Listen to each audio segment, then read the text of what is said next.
America is this place where everybody, regardless of their culture, regardless of their nationality or whatever, if they're American citizen, has a right to whatever that American dream is. I can come out the house with pink hair and orange hair because I'm in America. Langford Cunningham. And boy, the text line is going crazy. People just love him. What a great message. Love a straight talker. Yes. St. Louis man says he had to lose his sight in order to find his vision.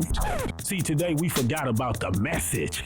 We have to get back to a message. And it's the commercialization and exploitation of our culture that continues this vicious cycle of death, darkness, and destruction. Got a lot of the females rapping today, okay? They twerking, they're doing prostitution on records, leading little girls into the strip clubs. That leads into human trafficking. They don't promote Taylor Swift like that. Right. But our black women gotta get prostituted in the industry. Because these kids are listening to the music too. A lot of this music, especially in the hip hop culture, these kids are rapping about their pain. They're rapping about the drugs they are taking. We have really lost our values in some things that we used to have values for. But America needs to pay attention to this epidemic suicide. It's a lot of kids in a lot of different communities, black, white, it doesn't matter. We have to start investing in our community. Elon Musk made a comment that hands up, don't shoot, it was a hoax. How you feel about that, Mike Brown Sr.? Those words would have never been said if that would have never happened to Mike Brown Jr. So what you saying, what happened to Mike Brown Jr. was fake?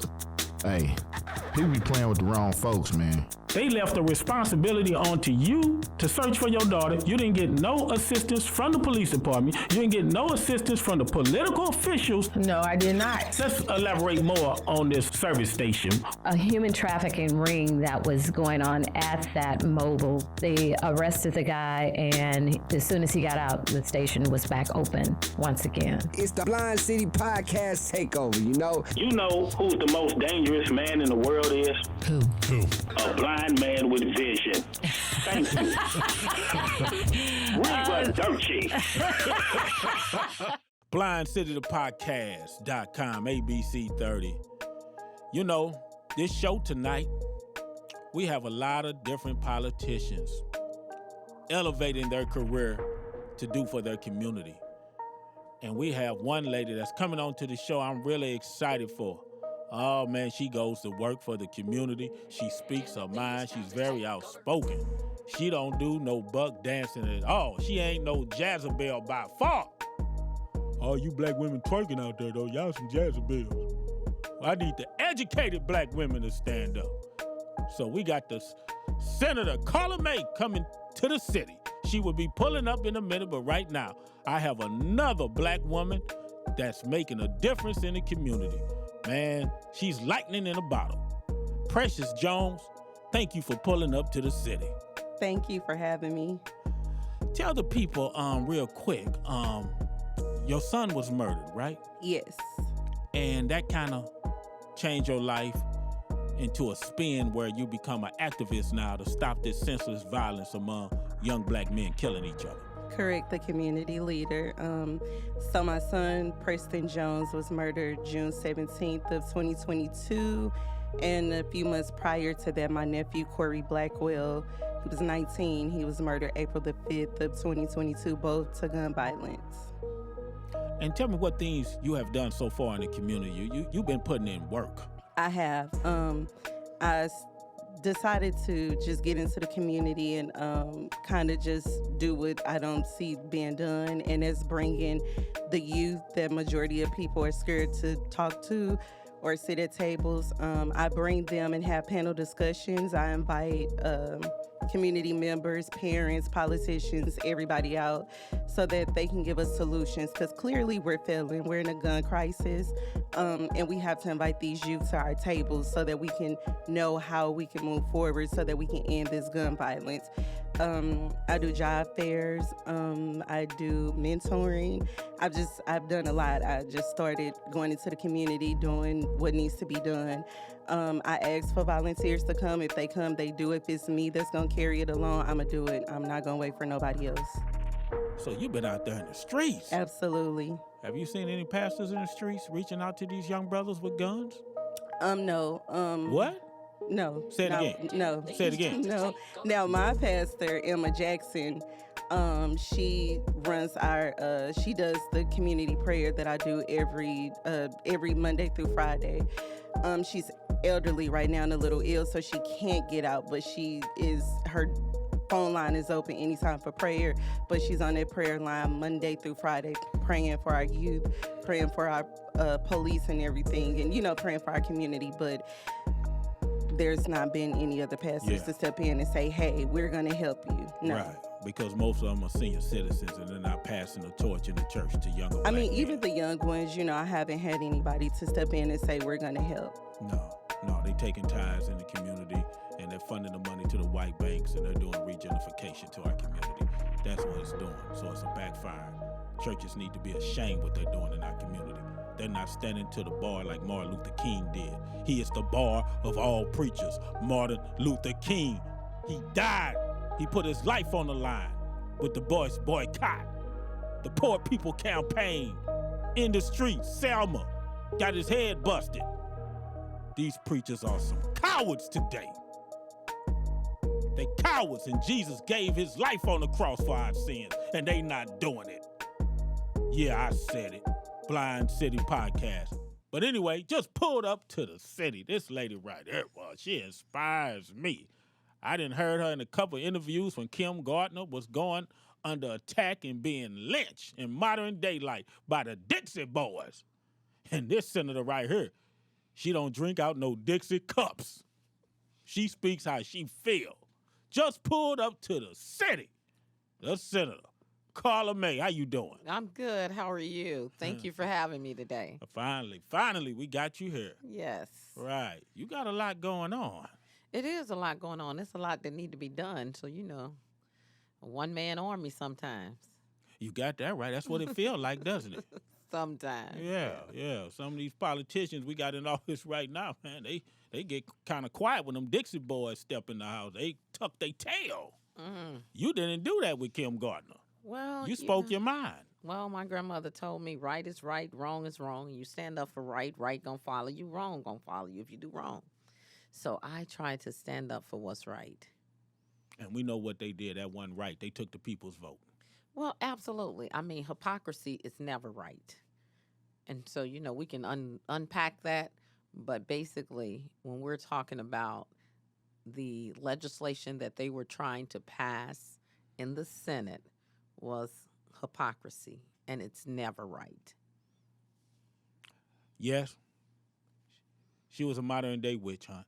She came in, she came in and she said what she was going to do. She brought out the police report, extorting the cops that were doing wrong in our community. She couldn't trust some of them cases because we know it's been certain cops in our community that were casing a lot of young black people in our community. We do know that. We know we have racism inside the St. Louis City Police Force. We do know that. They don't want to acknowledge that. They try to paint the picture as something else against her. I think with the governor, when she got the governor out of office with the wife situation, she kind of set herself up. They were coming after. Big payback. Who this black woman thinks she is.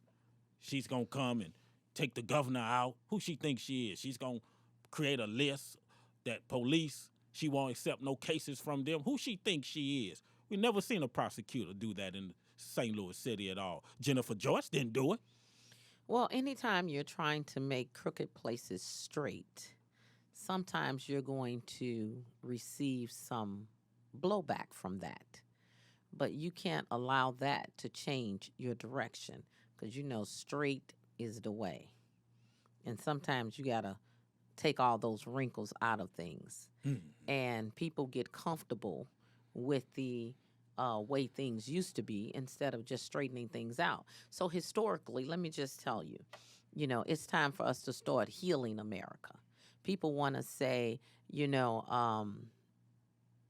different things, but we have to look at the past and heal the past, not ignore the past. We have to confront the challenges that a early America had. We have to talk about those things so that we can heal and move forward. You can't just keep sweeping it under the rug and think the rug is not going to bubble. That's right. And so that's what has been happening. We've been sweeping things under the rug. Yes, we've always had what we call challenges within our police force and challenges with the community in reference to police. Absolutely, especially with the African American community. But no one has said that, listen, we're going to stop that. And we have seen police began to change in certain countries. I mean, not countries, certain states where you have seen police brutality and you have seen justice in those incidents in some cases. We have to start to say what's right and to say what's wrong and quit using these divided things like we don't know what's right and what's wrong. So when a police does something wrong, everybody has to stand up, including the police officers that serve with them, in order to make the system have integrity and justice. In order to make the system work for everybody, we have to say what's right and what's wrong. And do you think a lot of people are scared to step into that light, though, Senator? I did work at St. Louis County Juvenile Detention. I was just on the Rock Newman podcast, and statements I made when I was in there was, they tell the kids not to snitch in the city in hip-hop through the music. But then when they go into juvenile detention and when certain staff doesn't follow protocol and they beat the kid ass up in there, he doesn't want to report that he's being assaulted by the staff because he's following the no snitch campaign from the hood. That's right. And then when I turned the paperwork in St. Louis County, somehow it got lost. This is what I'm talking about in St. Louis. We have a history of segregation in this city. And we can talk that we gonna unite. We can talk it, but when you ride through our state, you still see the segregated lines. What is it going to take for us to cross them lines and look at humanity? Well, it's going to take individuals to come together to do that. Now, I'm going to go back to, you said Dr. King was the preacher of all times. Well, it took a coalition that he built. And that coalition was a diverse coalition. Absolutely. You get me? To bring about the change, because everybody has to be willing to step in that fire pit and say what's right and what's wrong. Absolutely. And when you're willing to step in that fire pit, I'm not sitting here in my positions making decisions based on if you're going to elect me again because I made the decision. I'm going to make the right decision and ask the right question because that's right for the people in my community. Now, if I have to be removed because I'm standing up for right, at least I can sleep at night. And I always say this, I'm not going to jail or hell for nobody. That's a powerful statement. You're not going to jail or hell for nobody. That's a powerful statement. But you're right. Dr. King stood in the fire, though. We don't have them. People ain't made like that no more. I really think when King got assassinated, it scared a lot of black people. Oh, absolutely. It showed, hey, what he did was great, but this is the cost when you stand in the line of fire. But you know what? Didn't Jesus die on the cross the same way? He did. So we have to stop contradicting as people and find out what you're going to live for in your life. Are you going to live to make a change, or are you going to live in complacency? Or find out what you're willing to die for. And you know what they dying for right now? Something that's not worth it. There you go. I'm looking at value. That's right. That's right. See, those individuals, they were in their 20s. And they decided that they wanted a future for their people, for the people that weren't born yet. And these young people want to devalue what they did and say that it's not relevant today. But the same things they were fighting for then, we are continuing to fight for now. Exactly. But I always say, go back to Spike Lee. The title of that movie, Wake Up, was important for people to see. It was time to wake up. Do the right thing. To do the right thing. Absolutely. And that means wake up. And young people got to wake up. If it's not relevant, make it relevant. Well, That's right. If you're not involved, you will not know how to make it relevant. Let me tell you, I was a young person in this too. When my mom was running for office, when she was working in the community trying to make a change, I was with her. She took me with her. And I saw some crazy things that grown people were doing, grown people that weren't standing up. You get me? And she was fighting for them to stand up. And it bothered me that some people was just crooked. And I couldn't understand why they were being so crooked, because I felt like it benefit the whole, it benefit you as well. But that's what we have to do. It's relevant.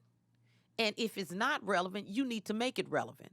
And staying out of it and staying silent and saying, I'm not going to vote, you will never see change for people, period. Let's talk You about got it. me? Come on. And economics for African Americans. And you talked about young men. Well, I have a group that I've been mentoring.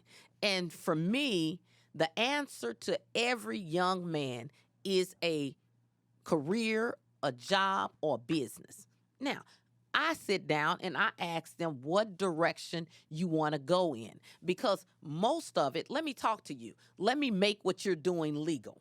Let's talk about how to do business legally, because I believe you can make just as much money, but somebody has not showed you the roadmap to get from point A to point B. But you'll be amazed at when you sit down with these young people who are very smart. Listen to me. People will say they stupid because of the decisions they're making and the path that they're taking. But if you change that direction and put them on a different path, they'll be accomplished in that path. I put one young man on a path. I said, listen, this is the Cadillac of the trades, electricians. Why don't you go there? You dropped out of college. Why don't you go over here and see if you'll like it? You don't need nothing but a high school diploma. Young man went over there, became an electrical apprentice. Loved it. Listen, he's in electrical school. You get me? They got him in electrical school. I said, well, what you gonna do right then? He said, well, when I finish this electrical school, see how smart he is? He said, I work for the union, so they gonna hold my papers.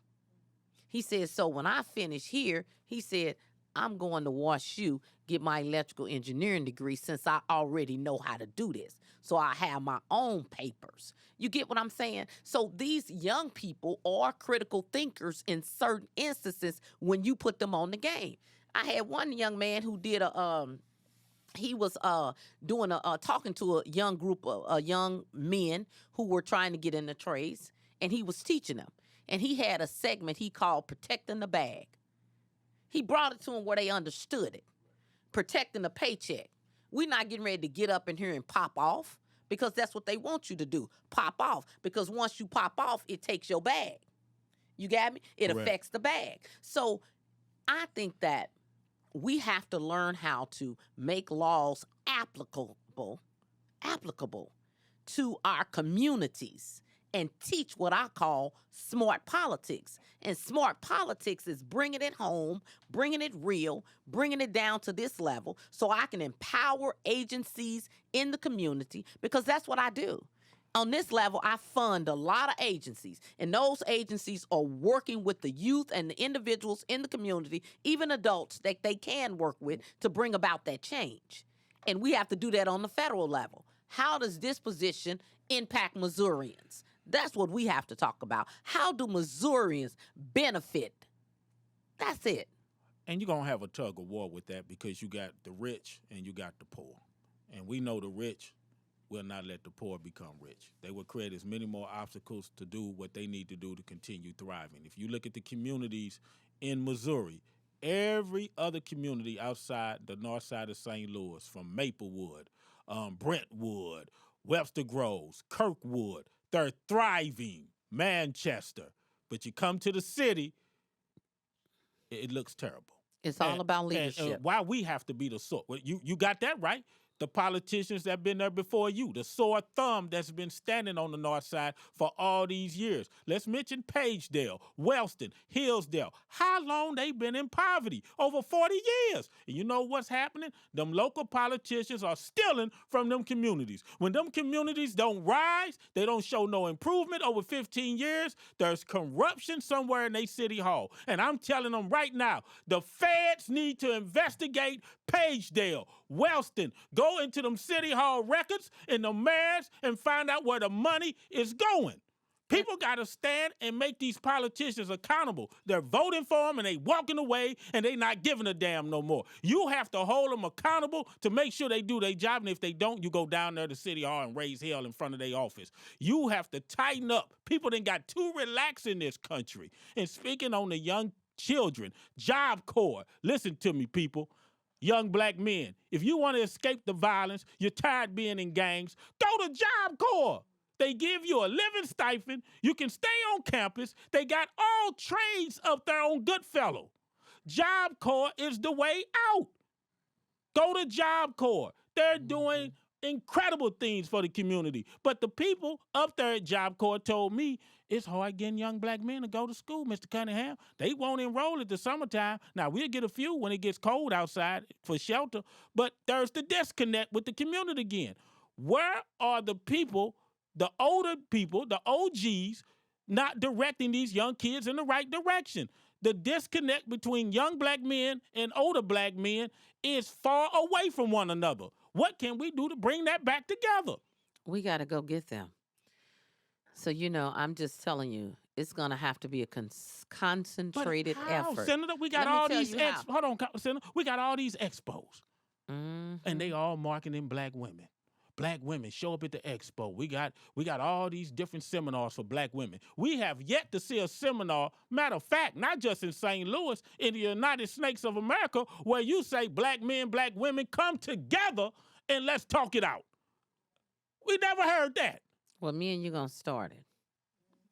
We got to bring us together, black women, black men seminar, and let's talk about these issues. And let's also have fundraisers and programs to help build on our social skills, to better our relationships with each other, and also the dysfunctional family component. We have to get back to the nuclear family. God put man on woman on earth for a reason, and you can't deny that. We do have to get back to family, and we definitely have to talk about the nucleus family. Absolutely. And we have too many single parent homes, and we definitely have to get back to the nucleus family. You're absolutely right. But when we're talking about bringing this home, we are not going to get someone who's going to come in and save our community. Got that right. It's going to be up to each and every one of us to make a decision today. And you can start by making a decision to become involved, to be the change that you're looking for. Absolutely. You have to ask yourself, what is it that I can do? And on the small scale, then we have to start to say, okay, we all working in silos. What other organization is doing this? And how can we all partner to make it bigger? You get me? So it's like we all know in part.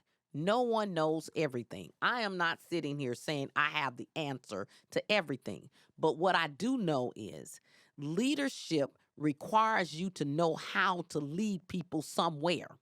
And it requires you to know something in order to make the change. Most people are advocating for positions and they don't have the courage to stand up when the heat comes in the positions. Right. They're advocating for positions with no vision. And he said, my people perish because they have no vision. And so later, when I come back, I'll tell you about a vision that I think will change America. First of all, you get me? Mm-hmm. I did part of it on the state level, and we'll have that in-depth conversation because, I don't want to speak too soon because I'm still working on part of it. But that's what we call economics, and that's going to be a huge game changer for every child and every adult in America. It's a huge game changer, and we definitely got to talk about that. But it's our responsibility. you're going to pay taxes for sure. And since you're paying taxes, they're taking, if you're working, you're paying taxes. And since you're working, you might as well have a vote, a voice in that, because it's your collective tax dollars that make up the $50 billion budget on the state level. And that $50 billion budget is allocated every year. And the state's fiscal year starts July 1 and ends June the 30th. So your tax dollars are paying for something. And it's 16 different state agencies. And that's what I tell people. You know, businesses, young people, you have to get involved. Reading is fundamental, and I found that out today when I was up on Lackland trying to argue to myself, saying, why I don't see this address on Lackland. But when I started to look at those street signs, it said Lackland Industrial Drive. You get me? Right. It was different from just plain Lackland. Right. And so if I would have, you know, paid attention and read, I wouldn't have been spinning around for 10 minutes in circles. You got me? So sometimes we have to start to read the signs. Well, you're making read the signs. Right. Before we wrap up, you're making valid points. You're getting ready to start your campaign. I know. When are you starting your campaign? Your I've push? already started. You already started. Okay. Yes. We say young people. We definitely have a problem with our young people. Matter of fact, we got two groups of young people. Okay. We do. We got ones that are in college and trying to improve their situation. Okay. We got kids that are really doing the right thing. They don't get the glorification in the hood though. You know who get the glorification in the hood? We got the strippers, we got the twerkers, we got the drug dealers, and we got the rappers that carry the big guns on the streets with the ops. Okay? Okay? We will have to have a civil war in our own community. When I say civil war, I'm not talking about bloodshed. I'm talking about accountability. We're going to have to call the ones out that ain't representing our community at all. I don't want to hear that crap on the radio, okay? We got to boycott these radio stations. There need to be a balance in the music. If you playing I'm a stripper 20 times a day to these young girls, sooner or later, they're going to walk over to the strip club, find out what all the talk is about, okay? Absolutely. I came up with Queen Latifah, MC Light, Public Enemy. I came up with messages, okay? We got to get the message back into hip-hop. And if the radios don't want to play no messages to improve our community, we got to shut them down. We do. We have to boycott them. But look at the economics of it. See, the problem is they telling these young people, if you say this, we're going to give you this money. But if you say this, you're not going to make this money. And see, that's the difference. We're definitely going to have to get involved in what they say, because other communities, unlike African-American communities, the messaging that their children hear is quite different. Oh, yeah, and they're Taylor gonna Swift. Rise, that's right. Taylor Swift. They're going to rise up against bad messaging. Don't get me started. Taylor Swift. I tell the young black girls, tell the record company, tell you promote you like Taylor Swift. I think they do it. Nah. You ain't gonna be bigger than that white woman. Oh, no, they ain't gonna do that. Taylor Swift can sing about Mickey Mouse, Walt Disney, and sell 1 billion records. But they'll tell you can't sing about positivity. You gotta sing about the struggles and twerk that ass to get noticed. No, every black woman don't twerk her ass. We got black women like Precious Berry, honor student, going to Washington University, other black students that receive scholarships to Howard and all across the United States. Why they not getting glorified? That's what I want to change. Absolutely. It's time for us to highlight our children that's doing right, and the ones that's doing wrong, they twerking their ass, they can kiss my ass. Right. BlindCityThePodcast.com. If you found this content helpful, please share this video and subscribe to our YouTube channel, Blind City the Podcast. You can find us on all social media platforms.